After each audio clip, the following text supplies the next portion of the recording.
the barren hills, west of Utah Lake, lies a wound in the earth that has been sealed forever.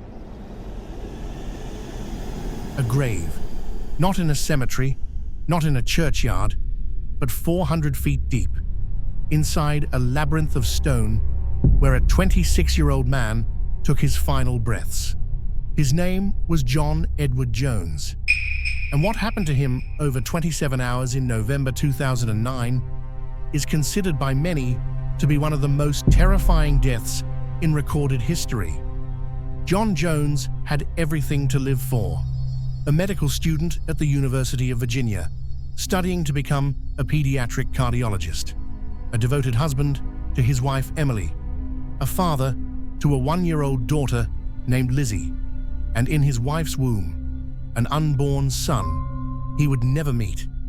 In November 2009, John flew home to Utah for Thanksgiving. He and Emily had a secret to share with his family. They were expecting their second child. But John's younger brother Josh had another idea for the trip, a return to their childhood adventures, Nutty Putty Cave. First discovered in 1960 by explorer Dale Green, who named it after the soft, putty-like clay found throughout its passages. For decades, it was a magnet for amateur spelunkers, Boy Scout troops, college students seeking thrills. Its passages had names that read like a warning: the Helmet Eater, the Scout Trap, the Aorta Crawl, and one passage called the Birth Canal. By 2009, the cave had already claimed victims, not lives, but dignity. Multiple rescues, covers trapped for hours. In 2004, a 16-year-old Boy Scout became wedged in a narrow passage. It took rescuers 14 hours to free him.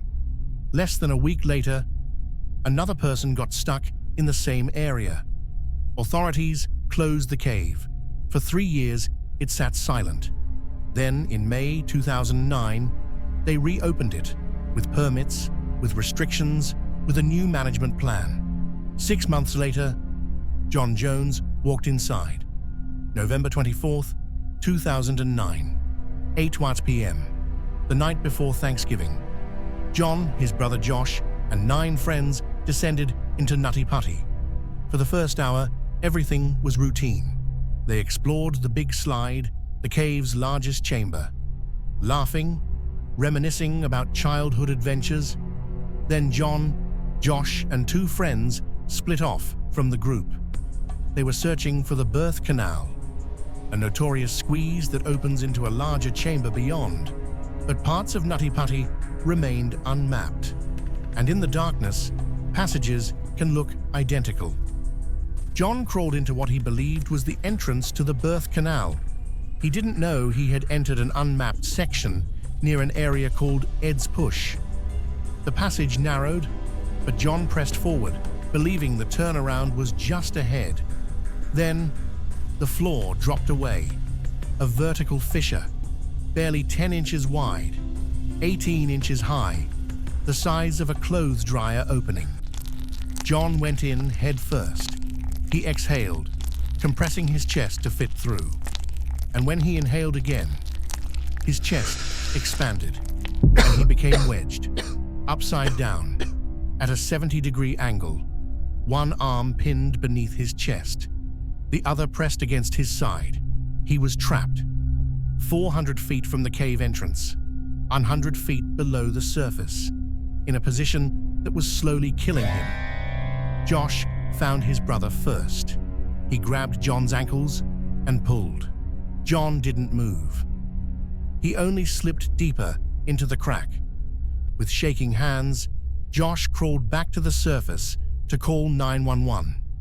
The first rescuer to reach John was Susie Matola, a petite, experienced caver who could fit where others couldn't. It took her 30 minutes just to navigate to his position. When she arrived, all she could see were his navy and black running shoes. "Hi, Susie.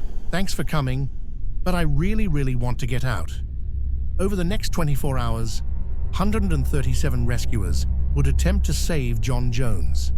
They worked in shifts, one at a time, in passages too narrow for two people to pass. They devised a plan, a sophisticated rope and pulley system anchored to the cave walls with climbing cams. The idea was simple: attach ropes to John's legs and pull him out. But the cave had other ideas. The walls of Nutty Putty were coated in a thick layer of powdery calcite, soft, unstable, degraded by centuries of humid air. The anchors wouldn't hold. Hour after hour, rescuers added more pulleys, drilled new anchor points. Each trip into the narrow passage took an hour. At 4 p.m. on November 25th, 19 hours after John became trapped, the new pulley system was ready. 8 rescuers pulled as one, and for the first time, John's body moved. Inch by inch, they raised him. His feet hit the low ceiling. He screamed in agony. Blood had pooled in his legs for hours, and the contact was excruciating. They lowered him, gave him rest, then pulled again. After the third pull, John was lifted high enough to make eye contact with the rescuer beside him. His face was dirty, his eyes red with exhaustion, but he was smiling. Then the anchor failed. The rock gave way, the pulley ripped free, and John Jones fell back into the darkness, deeper than before. Above ground, Emily Jones waited by the phone. She had spoken to her husband by radio earlier that day, told him she knew he was fighting hard, that he could rest for a moment. She was certain he would come home. Below ground, John's condition was deteriorating rapidly. Being inverted for so many hours had placed catastrophic strain on his heart. Blood pooled in his brain, fluid filled his lungs. Brandon Kowalis, one of the final rescuers to reach John, described what he witnessed.